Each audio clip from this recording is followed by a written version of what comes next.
What's the craziest thing that somebody's asked you, or the craziest pushback that you've gotten? Like listen, and for those that are listening, I'm fascinated by this because I can't tell how much of this is like complete bullshit and it's just going to go like, it's going to like fall off a cliff, and then you're going to call me one day and be like, "Dude, that was a fun experiment, but like it didn't work at all." Versus like there is this like small glimmer that I see where people have kind of income sharing via like tokenization or something like that. Now, what platform does it get built on? What's the currency? Like there's so many questions as to like how it actually gets implemented. But the idea of like just a simple on-chain cash flow, like that's interesting. Right. Right. And so how do you kind of start to incorporate that? Okay, well, if then you can get access to that information, it's easier to maybe there's not true corporations, right? Like I know that there's companies in, I think both Bitcoin and Ethereum kind of communities that say, look, we're not going to go with a traditional legal structure. Instead, we're going to do everything on chain. And like your ownership is basically held on chain. And therefore you have a claim on cash flows and things like that. This feels very similar to that, right? Right, right. Well, first of all, yeah, let me defend personal tokens because I don't think it's bullshit at all. Kickstarter works. Kickstarter is a model to invest in people before they achieve their potential.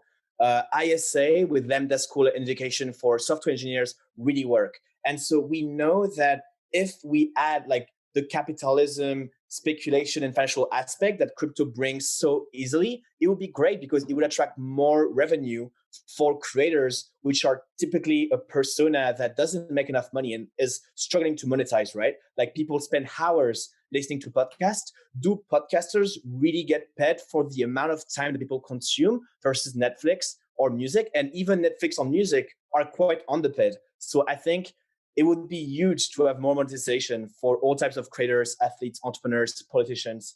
And so that's for my defense. All right, hold on. Before you continue, okay? So I will buy most of that argument, but what does that look like? Let's say that let's take a musician and an athlete. So for LeBron James, and then let's say for Drake, right? Is this something where they create tokens? They once they're already a star, they then have like a token sale, ICO, whatever the latest kind of vocabulary is for this.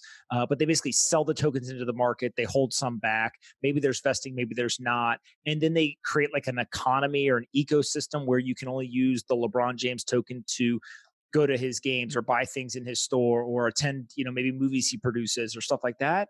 Or is it something that's more of like a loyalty points? So it's within this closed ecosystem, but all you can really do is maybe win like a cool experience or do something like that. Like, how do you see it actually in the steady state, somebody like LeBron James or Drake using this stuff?